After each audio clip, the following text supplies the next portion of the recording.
Good morning, Elm Creek.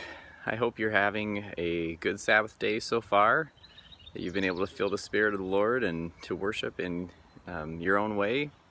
And grateful we went and saw some of the beauty of the world, and so we went up to Duluth to kind of see what that area looks like, and it's beautiful up here. And every morning when I wake up and hear all the birds and see all the animals, I'm just reminded of the fact that even when times are dire or difficult or struggling, there's still so much of God's beauty everywhere. And there's a lot here in Minnesota. So as much as you can do safely and physically and everything else, if there's chances for you to just look outside or spend some time outside, I find that helps me a lot. I hope you're all having a good week and a good week ahead. This is an interesting time, I feel like, at least for a lot of people, from a mental or emotional kind of standpoint, to kind of feel like there's a lessening of the restrictions, but there's still not a clear insight into when we're going to be back to so many of our activities.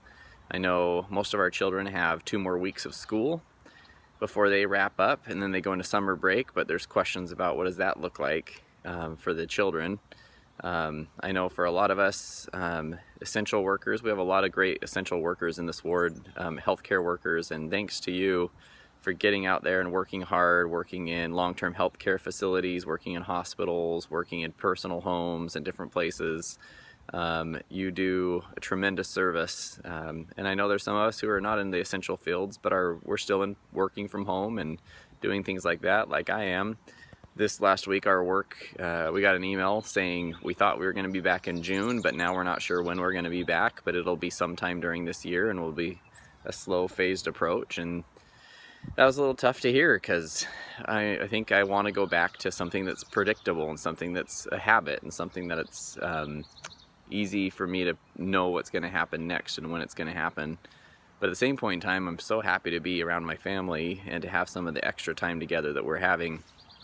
The one thing I did want to share is the email came out from the church this week saying that in certain areas where the government allows it, where the area presidency is aligned, that it's safe and appropriate to continue, that in some places they'll be resuming church activities in small phased approaches.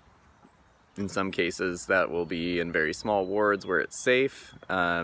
They'll be having sacrament meetings. In some areas it'll be just small group meetings. In other areas where wards are bigger, like ours, or where the virus is still definitely on the rise, where the area presidency hasn't cleared it or the governor hasn't cleared it, like ours as well, we're going to continue to wait. And so we did hear back from the stake president as he met with the area presidency, and the direction is to continue to wait, not to go back to the church houses just yet.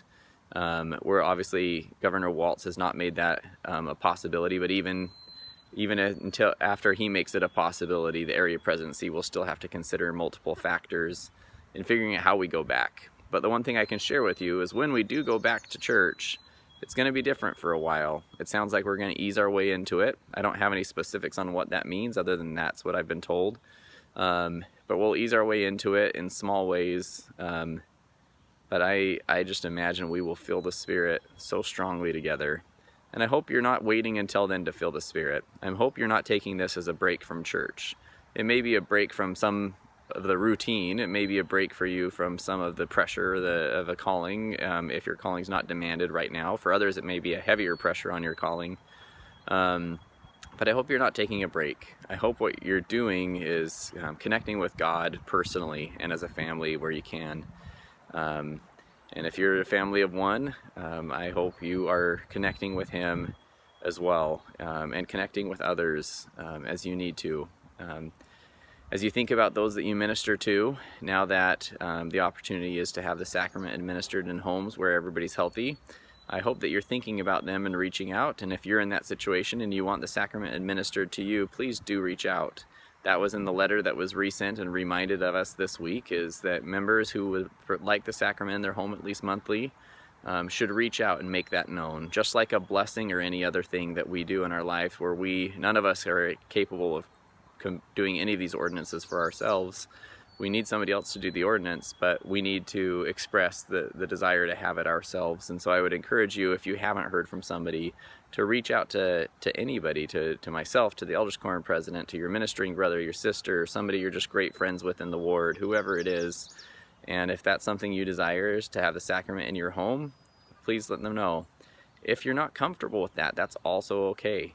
If you're just saying, hey, I'd prefer not to have people in my home right now, that is totally understandable. I just encourage you to pray and worship the Lord, and there's been promises made by our prophet that even without the ability to partake of the sacrament, we can still enjoy those blessings right now. So I'd encourage you to do that.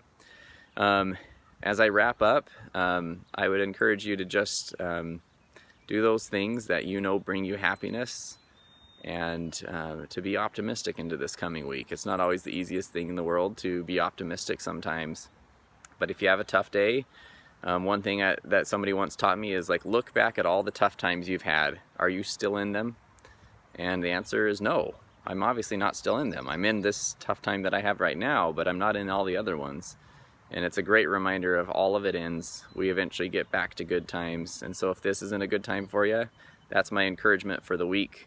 I look at the story that we're reading right now in the Book of Mormon, and Alma the Elder, Alma the Younger, sons of Mosiah, the people of Mulek. I mean, that's a whole story of all kinds of unpredictable, difficult situations being followed up with amazing, really neat, amazing, kind of enjoyable, heartwarming experiences. And so I'd encourage you to create your own heartwarming experiences and stay optimistic that it always gets better.